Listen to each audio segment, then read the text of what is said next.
Government data suggests nearly 15% of India's population has dyslexia or a similar learning disability. We need to educate the Indian population, starting from the very top, about what dyslexia is, how it can be managed, and most importantly, how not to laugh at it and how not to bully children with learning disabilities. We have Dr. Samir Dalwai with us. Dr. Samir Dalwai is National President of Developmental Chapter and the President of the Mumbai branch of the Indian Academy of Pediatrics. Dr. Dalwai, a lot of times, when children aren't able to keep up with the rest of the classroom, they're basically bracketed as slower than the rest instead of actually looking for evidence of dyslexia or evidence of learning disabilities. How would a parent know if this is what they should be looking for?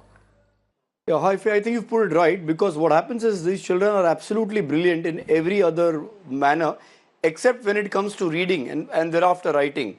And as my friend Ms. Bela Raja has explained correctly now, what happens is this child is absolutely normal in his vision, in his hearing, in his intellectual capacity, very often higher than average intellectual capacity, and good at everything else except in the process of reading. So it's very difficult for anybody to suspect it and more so accept it thereafter that the child has some problem, because you cannot imagine that this child who is otherwise so good is doing fine, is having a problem in reading, and hence you get to be the butt of jokes and you get to be the person who's ridiculed very often.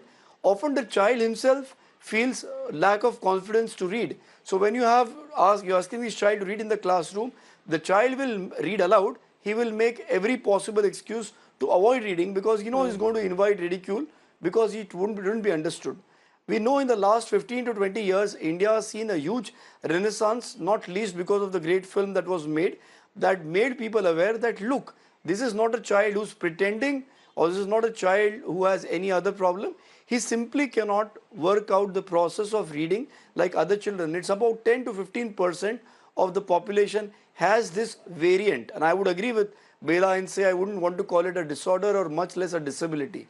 So this is where the entire problem comes. Even the child's parents at times find it difficult to accept it because the child looks, behaves and acts normal, which he is in every other aspect. So this is the reason why this ridiculing, this bullying goes on for a long time. Nobody steps in to really protect the child. What is the route of management for a learning disability once it is diagnosed? I know that parents tend to feel embarrassment that their child has a disability in learning, but it's easily manageable and it's easy to overcome, isn't it?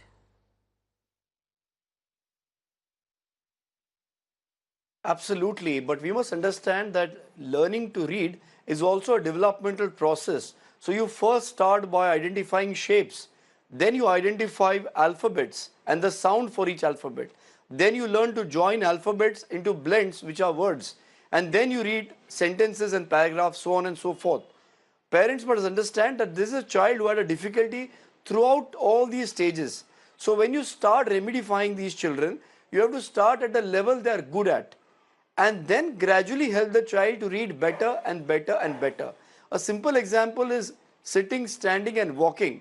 We know a child who is not sitting well enough will not stand well enough and will obviously struggle walking. So we need to go back to the basics, pick up the child what he is good at. If he is good at identifying alphabets, then work on words. If he is good at words, then go on to sentences. So the whole idea is it is just a process, and the process has not gone right.